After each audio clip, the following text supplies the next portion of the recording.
Hello everyone, स्वागत है आपका अपने इस चैनल पैसा बनता है में, जहां सबका पैसा बनेगा। तो आज की इस वीडियो में हम बात करने वाले एक ऐसे स्टॉक की जिसने अपने लेटेस्ट क्वार्टरली रिजल्ट्स में धमाकेदार परफॉर्मेंस दिखाई है। जो अभी इसका लेटेस्ट रिजल्ट आया है सितंबर 2022 का, इसमें रेवेन्यू और साथ ही साथ नेट प्रॉफिट में हाईएस्ट एवर नंबर्स पोस्ट करे गए हैं। अगर हम इसका रेवेन्यू देखें, जो 2019 सितंबर क्वार्टर में 15,713 करोड़ का आया था, सितंबर 2020 में 16,200 करोड़, 2021 में वही 16,600 करोड़, और सितंबर 2022 में सीधा इसने जंप मार के 20,783 करोड़ का रेवेन्यू दिखाया है। अगर हम इसके नेट प्रॉफिट को देखें तो 2019 में 22 करोड़ का नेट लॉस था। बढ़ते बढ़ते इसका 5600 करोड़ का नेट प्रॉफिट आया लेटेस्ट क्वार्टर में। और अगर हम ध्यान से देखें तो ये रेवेन्यू और नेट प्रॉफिट आज तक का हाईएस्ट एवर नेट प्रॉफिट और रेवेन्यू है, अगर हम हर क्वार्टर को चेक करें तो। और अगर हम इस कंपनी की प्रॉफिट एंड लॉस स्टेटमेंट भी देखने लगे तो फिर हम देख सकते हैं कि रेवेन्यू 75,800 करोड़ तक पहुंच चुका है। हाईएस्ट एवर 10-12 सालों का रिजल्ट है ये। और नेट प्रॉफिट अगर देखें तो मार्च 2011 में 3,300 करोड़ का नेट प्रॉफिट बढ़ते बढ़ते 18,400 करोड़ का नेट प्रॉफिट आ गया। ये जो नेट प्रॉफिट है हाईएस्ट एवर है हर साल में, तो आज तक के हाईएस्ट एवर नंबर्स हैं। तो जो इस कंपनी की परफॉर्मेंस रही है इस क्वार्टर में, बहुत ज़बरदस्त रही है। तो अगर हम इस कंपनी के नाम के बारे में बात करें तो ये कंपनी है एक्सिस बैंक लिमिटेड। इस कंपनी को डिस्कस करने के लिए हम इसकी वेबसाइट पर चलते हैं। तो हम इसकी वेबसाइट पर आए हैं तो हम इस देख सकते हैं कि ये डिपॉजिट्स लेते हैं, डेबिट कार्ड क्रेडिट कार्ड्स की सर्विसेज प्रोवाइड करते हैं। लोन्स के बारे में देखें तो home loan, personal loan, car loan, business loan, हर टाइप का लोन ये देते हैं। Insurance, life insurance, home insurance, travel insurance, insurance में भी इनका काम है। इन्वेस्टमेंट में म्यूचुअल फंड्स, गोल्ड। तो इनका बिजनेस तो काफ़ी डाइवर्सिफाइड है और ये सारी फाइनेंशियल सर्विसेज प्रोवाइड करते हैं। तो इससे हमें पता चलता है कि जो इनका बिजनेस है एकदम सुपर्ब है।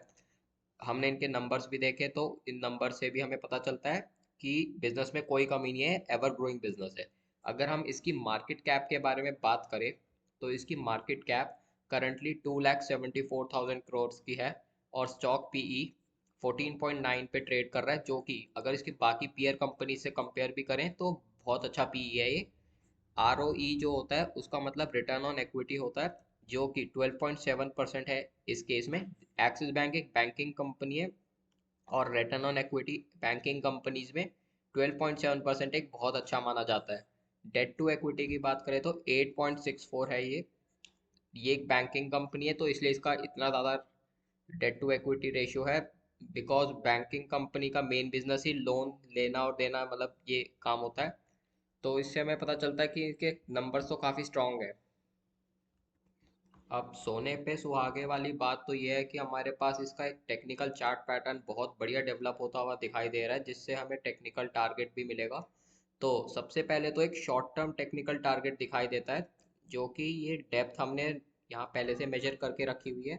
इसी को अगर हम यहाँ पर प्लॉट करते हैं तो इससे हमें इसका टेक्निकल टारगेट मिलेगा, जो कि शॉर्ट टर्म टारगेट है। और अगर हम इसको यहाँ मार्क करें तो हमें एक टेक्निकल टारगेट 1,048 रुपीज़ का टारगेट मिलता है, जो कि बहुत ही शॉर्ट टर्म गेन मिल आएगा। अब हम एक दूसरे टारगेट के बारे में बात करेंगे, जो कि यहाँ से स्टार्ट हुआ हुआ रेजिस्टेंस से है। अगर हम इसकी डेप्थ को मेजर करें तो ये डेप्थ से लेके ऊपर तक, इसी को हम यहाँ प्लॉट कर देंगे सबसे ऊपर।